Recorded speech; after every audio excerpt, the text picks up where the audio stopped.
This is Geneva here. Welcome back to my channel. So for today's video, we're going through star reactions of Bridgerton. I've been mentioning this show and waiting for this show for so long. I actually watched season 1 off screen on my own when it came out. I was waiting for it for years. I mean, as soon as I heard, I think it was 1 year, 2 years before, and I saw that they were making Bridgerton, because I've been a fan of the books for so long, and honestly, I don't really like all the books. I mostly remember the first two, and the second one is my favorite book. I admire the first book, but honestly, the show did a much better service and did better than the book, in my opinion, for the first season. So I have high expectations for season 2 because the book is great. It's great, and I'm a fan of Pride and Prejudice. If you're a fan of Pride and Prejudice, you're going to like this season in particular, because the characters do resemble the characters of Pride and Prejudice. Just very much, you're going to like the similarities. It's like Bridgerton is very much liked because it takes Jane Austen and it mixes some pornographic, intimate elements that Jane Austen was not showing. All that skin and connection that Jane Austen was like maintaining and controlling deep inside. Basically, it's kind of an explosion of all of these elements. So it's like taking these elements and putting into Jane Austen. But of course, all these books are inspired by something. The first two are my favorite. Then as soon as you get into the others, I'm not really interested in the other stories, so I'm not sure how they're gonna plan out the other seasons, but it's one book for each child. But season 2 is supposed to be my favorite because based on my favorite book, but we'll see. Don't be surprised if all the videos of Bridgerton will have me wearing this shirt, because I'm planning to watch so many episodes tonight and I'm not going to change. So don't be surprised that I'm wearing the same shirt. Let's get it. Daphne! Let her come out on her own. Is this the plan? Daphne, thank goodness you're here. She's requested time. We do not have time. Stand back. No offense, sister, but I believe you were the last person she would like to see. And what is that supposed to? Are we sure she's even in there? Of course she isn't. Where else would she be? Climb through a window, escape through the chimney. Quiet. She may hear Do you you. realise I left my husband and child at home for this? That's what everyone should happen. No one to be late for the Queen. I hear something. Anthony. I love this.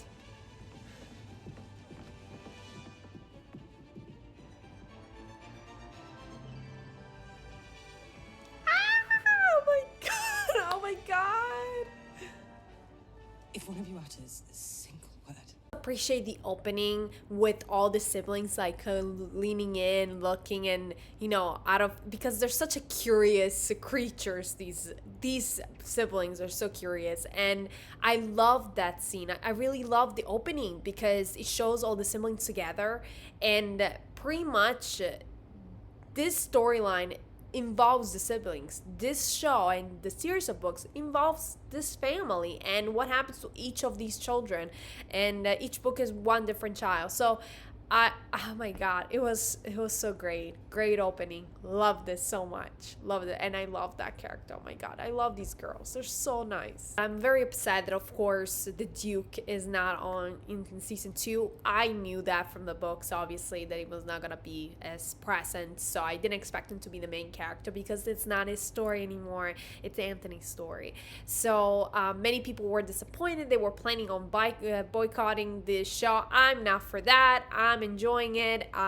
I just started, but I'm just saying I will be enjoying it without him probably, just because, like I said, this is my favorite book, so I love Anthony as a character. He's one of my favorite characters, so I'm not upset about it. Okay, I'm sad, of course, that he's not there, but I'm not so upset to boycott a show for it. Absolutely not.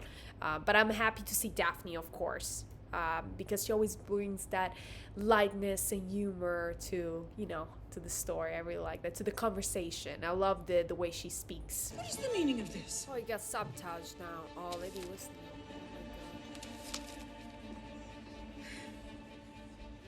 I've seen enough. But your majesty, there's still... I have seen enough. Does this mean I can go? I do not know. She's so happy. She's like, great. Truly, I cannot say I will long for any of this. Best of luck to you, brother. You shall certainly need it this season. Such a beautiful, uplifting music, you know? So I love to hear it. But yes, it was amazing. Oh my God, I love this scene so much. It's like this entrance. It's such a beautiful opening. Really loved it. And we're just in the beginning. Oh my God, so great. So great. You're new to this arrangement, so I'll say this only once. What my mistress wants, she gets. And for whatever reason, that would be you at the moment. That doesn't make you special, Mr. Harris. Printers in this town are 10 a penny. But there's only one Lady Whistledown, and she could just as easily take her business elsewhere. So it's 18, not a penny more. And the delivery boys need a wage increase. They're the ones running around town while you get to sit here on your lazy arse. How small. Then my mistress I'm thanks quite close with my brothers and sisters. I love children. Oh, he's, And what number do you he's have in mind? interviewing people already. Children? 4. Or 5, no, perhaps 6. 3 children is what I've always wanted, my lord. What if, say, one of your daughters had a penchant for overspending? How would you deal with that? That's an interview. Oh my gosh. We must secure a new lady's maid for Eloise now that she is out. I'm sure she is even more strong-willed than the last. So What are those? busy, isn't he? Accounts requiring your signature, my lord. The harp is a wonderful instrument, my lord, teaching one patience, strength, and an appreciation for beauty, of course. Do you read? Books. Anthony has changed so much on one side and has not changed on the other side. I don't know how to explain it. It seems like he's the same, but he's not. It seems because in season 1 we got a glimpse on on his ways and his expectations of what being a woman means for him. And in season 2 it seems like it's being intensified, it's highlighted, and there's much more development here. You can actually see, I think, because of the intensity of the scenes and the multiple scenes that we have of him, now we have a way to understand his character a little bit better. Instead, in season 1 we had a glimpse of it. So I'm happy. That's what we want. That's what we expected from this season. That's his season, so I want to see more of him, definitely. And like I said, it's giving me such a Pride and Prejudice vibe. And oh my God, it's so great. I love these elements of a man that wants a perfect woman. It has such a rigid standards of what a woman means, being a woman means, and it's not reflecting reality. I remember that scene in Pride and Prejudice of Elizabeth and Darcy, and Elizabeth even admitted, I've never seen such a woman. It will be scary to even witness something like that, because it will be extraordinary and almost not really in line with reality of having a woman like that, like in a square, basically, and wrapped and trapped within a square, the square-minded of such a man, you know. You'll not be afforded such an ample head start this time, I assure you. Apologies, sir. I did not mean to cause anyone concern. Did your maid know you were riding astride? I have no maid. Ah, then you're married. Forgive me. Then you were lost. I am not lost either. I'm on my way back to Mayfair. It is just ahead. Mayfair. Well then. I appreciate your attention, sir, but I assure you I am perfectly safe. Perhaps we pretend this encounter never took place? You allow me to go my way and you go yours. You worry about being seen. I worry about meeting strange men at parks at dawn who fail to leave me alone with all of their questions. Your secret is safe with me. I shall not tell a soul. How grateful I am. Well, that was the first encounter. Okay. I loved it. I see a chemistry there. I really see it. I see you guys. Oh my God. They're so cute together. And she's gorgeous. Oh my gosh. I'm going to be happy when they kiss. Only hope they like me tonight. How could they not?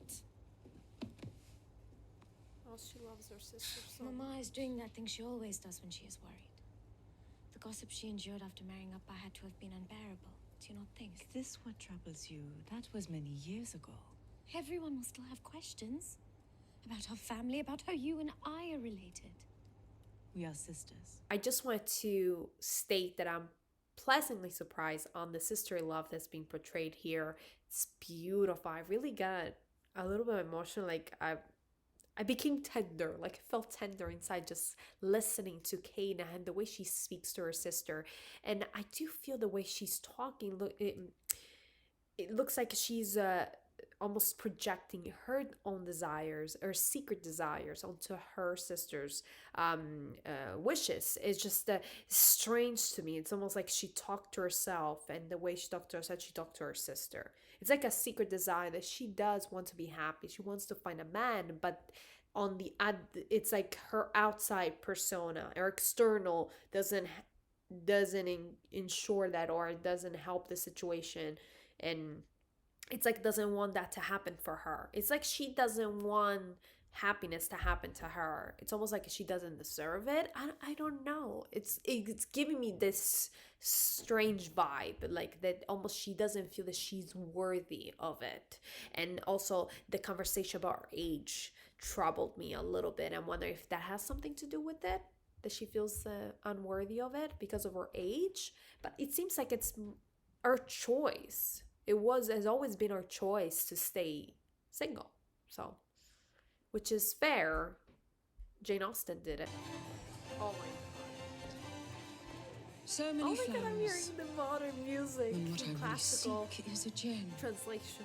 Oh, so soon, Lady Danbury. Material Girl, right? Though you have quite the eye. Viscount Bridgerton is wealthy, well-connected, and from one of the town's most illustrious families, apparently hoping to marry this season. Okay, so you're seeing this? So she's projecting. She wants this. She wants him. You may be Listen. cavalier, but if I must leg shackle myself in marriage, the lady in question should have more to recommend her. Do not tell us you were hoping for a love match. Love is the last thing I desire. But if my children are to be of good stock, then their mother must be of impeccable quality. A pleasing face, an acceptable wit, genteel manners enough to credit a viscountess. It should not be so hard to find. And yet the debutantes of London fall short at every Oh my turn. god, Pride and Prejudice, guys. That's Perhaps the what Queen I'm will saying. finally name a diamond. Pardon me, my lord. I never got your name. I was wondering if we'd meet again. So you might discern if my wit is acceptable, my manners genteel. But you were eavesdropping. It was hardly an effort, seeing as you were proclaiming your many requirements for a wife, loud enough for the entire party to hear. You take issue with my requirements? I take issue with any man who views women merely as chattels and breeding stock. None of that was meant for... Viscount Bridgerton, yes. When you manage to find this paragon of virtue, whatever makes you think she will accept your suit? I'm loving this this episode. It's so good. Oh my god, I love their interactions. I really do. I really do. Lot of Pride and Prejudice. What did I just say? What did I tell you? This is the book of Pride and Prejudice. This is the one that gets the most inspiration from Jane Austen. This particular book. And I'm not surprised that's the one that I prefer, because I'm such a fan of Pride and Prejudice. It's almost inevitable, you know? It's hard not to appreciate the common elements from Pride and Prejudice. So, how beautifully done. I love these actors, so good. And as for every other eager chit you pushed in my direction, I would happily never lay eyes on them again. Anthony. I'm looking for perfection, Mother, and you should be too. The woman I marry shall be the Viscountess Bridgerton, the lady of this household, responsible for launching my sisters and bearing my children. Do you truly desire them to be raised by a woman who does not know how to so much as hold a map right side up? This is the duty. He's right there, okay? He's right. He has high standards. Leave him be. You will okay? end up alone with such expectations. Edwina must marry an Englishman of nobility. Okay. They could not control your mamma's marriage, so they mean to interfere with your sisters. Yes. I nearly forgot you were making your She's- debut this season. She's really hurt by that. After your elder sister's triumph. Perhaps good fortune might run in the family. It is a delightful ball, Your Majesty. Very diamondy. Though I must admit, Diamondly. I'm more of an emerald person myself.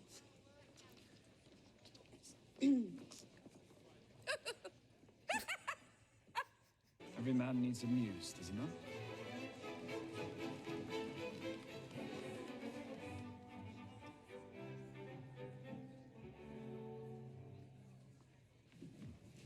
What the fuck? What are you doing, Anthony? Oh my god. Viscount Bridgerton. Have you yet met my new incomparable? I'm most grateful for the introduction, Your Majesty. I only hope I shall be afforded the pleasure of a dance. Jeez, he didn't wait. No hesitation whatsoever. Perhaps you could speak with my sister. It is her blessing you shall need if we are... Oh, here she is now, Kate. Ah, Lord Bridgerton. I see you've met Miss Edwina. This is, Her sister. Miss Sharma, my lord. Oh, yeah, good luck with that. Viscount Bridgerton is a most excellent That dancer. blessing. Perhaps I Don't may hold learn your a thing or breath. two from you, my lord. Would you join me in the retiring room, sister? She's taking... Something wrong, Bibi? You are not to go near that man. Do you understand? Episode 1 is done, is over, and it was beautiful. It was great, and so many Pride and Prejudice vibes. Oh my god.